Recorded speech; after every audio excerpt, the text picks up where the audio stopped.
なんか、今回は背景が寒そうですね。はい、久しぶりとなる旅行シリーズ。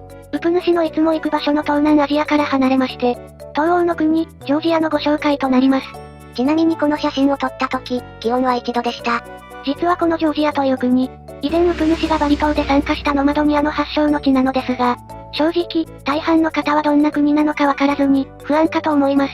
そこでこの動画では、こちらの3項目について、簡単にお話しいたします。次のゴールデンウィークや夏休みの旅行先にお悩みの方に、参考にしてもらいたいですね。それでは、早速本編へ。はい、こちらのパートではジョージアという国について、まず最初に、ウプ主の見解を一言でまとめますと、物価は東南アジア、景色と人はヨーロッパ。です。とまあ、ウプ主の見解は置いといて、基本情報をまとめると。それでは上から順番に補足を。首都はトビリシで市内に空港があります。空港から市内は車で30分くらいです。空港や市内の移動には、配車アプリのボルトを使うと、面倒は避けられます。支払いもカードでできるので、渡航前にインストールしておきましょう。時差は日本から見て-5時間。日本がお昼12時の時に、ジョージアは朝の7時です。もし現地でリモートワークするなら、日本との面談時間にはご注意を。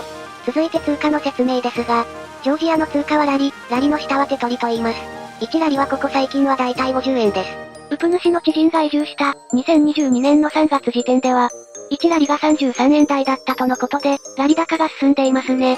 言語はジョージア語が母国語ですが、若い人を中心に英語はよく通じます。年配の人になると、英語ができない人もいるんだけど、近くの若い人とかに通訳を頼んでくれることも多いですね。とはいえ、ジョージア語を使うと皆さん嬉しそうにしてくれるので、ありがとうの意味のまどろば、こんにちはの意味のがアマルジョバ。この2つくらいは覚えておきましょう。次のジョージアの名産品ですが、ワイン発祥の地と言われており、コンビニでもこんな感じで売ってます。安いものだとセール品なら7ラリ、なんと350円くらいからですね。まあ、こんなにお酒が安いので、子供の頃から飲酒していたり、アル中になる人が多いと、ジョージア人の中でも心配はされているようです。とまあ、お酒が自由に飲める国なので宗教はキリスト教になります。とはいえ、西ヨーロッパのカトリックやプロテスタントでなく、東方正教となります。トビリシ市内の観光地も、キリスト教にまつわるものが多く、配車アプリのボルトを使えば、自力で回ることは可能です。正直なところ、同じような建物でウプ主は2カ所で飽きました。ジョージア観光をするならば、トビリシ以外がいいと聞いております。簡単なまとめの最後は、海外で気になるビザについて、動画作成時点の2022年12月現在、日本のパスポートがあれば、ジョージアへの入国はビザ免除。しかも1年間滞在可能、とかなり恵まれています。しかも1回ジョージアから出てから再入国すれば期間はリセットと、お金さえ尽きなければ、永久に滞在できる仕組みです。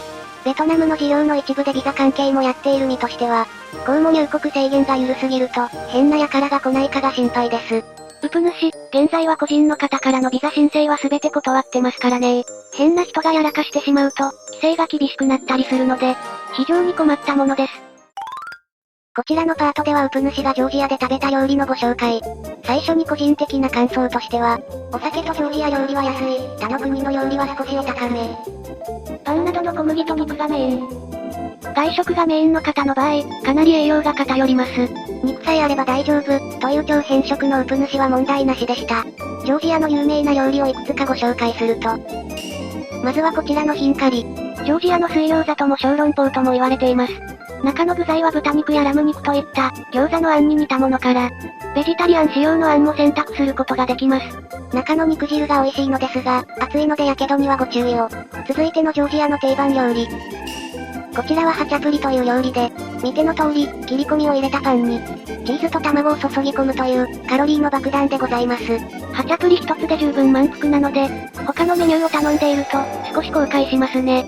最後は定番かは微妙ですが、お手軽な料理として、こういったお肉の塊のあるお店のサンドイッチがおすすめです。ジョージアではシャワルマ、という名前で売っています。シャワルマのチェーン店もたくさんあり、これもボリューム感たっぷりです。小さいサイズを頼んでも、十分お腹いっぱいでしたね。その他にも定番料理である、おじゃくりという、豚肉とジャーマンポテトの料理や、シクメルリというニンニクソースで煮込んだ鶏肉料理など、食べたのに写真を撮り忘れたものが結構あります。皆さんも写真の撮り忘れにご注意ください。先ほどジョージアの国情報で観光地についてお話をしましたが、長く住む場合に便利そうなトビリシ市内の小ネタご紹介。まずは市内の交通について。トビリシ市内には地下鉄があり、2路線が走っています。ウプ主が言った2022年12月時点では、数価のようなカードに駅構内の機械でチャージ。1回の乗車料金は、距離に関係なく1ラリでした。以前はもっと安かったみたいです。その他にもバスもあるのですが、ウプ主バスは乗れておりません。正直なところ、ボルトが安くて便利なので、無理して電車やバスを使わなくてもいいと感じました。続いてご紹介するのは、我々日本人には嬉しい大浴場とサウナです。ご紹介するのは、利尻湖にある利尻バスというサウナになります。料金はパブリックならば、15ラリ、約750円。タオルのレンタルもあり、5ラリ、約250円でした。普段住んでいる東南アジアでは湯船に浸かる機会は少ないのと、10年ぶりの冬を味わったウプ主の体にはとても染みました。在住者によれば、冬はスキーやスノボもできるので、海外のスキー体験をしたい方は、冬のジョージアもおすすめです。まとめに入る前に、今回のジョージアでの滞在費の紹介。当初は10泊の予定でしたが、クロアチア戦を見るためにカタール滞在を延泊したので、8泊9日の旅に短縮されました。そのせいで宿代は変更できずに10泊分の支払いとなります。そんなわけで滞在費一覧。8泊の滞在費は約6万円。ここに飛行機代が追加となります。個別に補足を加えていきますと、まずは宿代について、ウプ主、今回は8泊と短いので普通のホテルを予約しました。月単位でアパートを借りるなら、5から6万円くらいとのことです。円安に加えて、ロシアからの輸入で需要が増してしまったので、家賃もホテル代も上がってきている、というのが現状です。続いてご飯とお酒代ですが、これは滞在中、すべて外食、夜はバーに行ってもこの値段です。カタールでは試合に勝った日しかお酒を飲んでいないのですが、ジョージアでは毎日、少し深酒状態でしたね。さすがに長く住む場合は、このペースでは体が持ちません。最後の日用品費や交通費はまとめてしまいますが、スマホの SIM 代や、水やお菓子、その他にボルト代やサウナ代と、住んでいたら工夫できそうな経費が中心です。まあ、ウプ主のざっくりな感覚だと、住む場合の生活費は一月10から12万円くらいですかね。とはいえ、生活費は個人差が大きいので、正直なところ、住んでもらわないと全くわからないですね。あまり世間的には馴染みのない国、東欧のジョージアのご紹介でした。英語が通じて、物価も東南アジア並み、ビザの面から長期滞在が可能と、海外移住をお考えの方には、候補の一つとしておすすめです。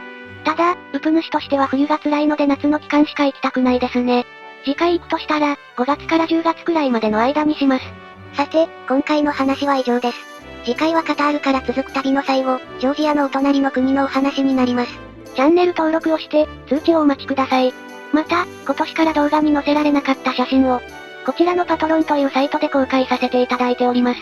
特典は今後追加予定なので、まだまだ中身がスカスカですが、概要欄のリンクからご加入いただけると、ウプ主泣いて喜びます。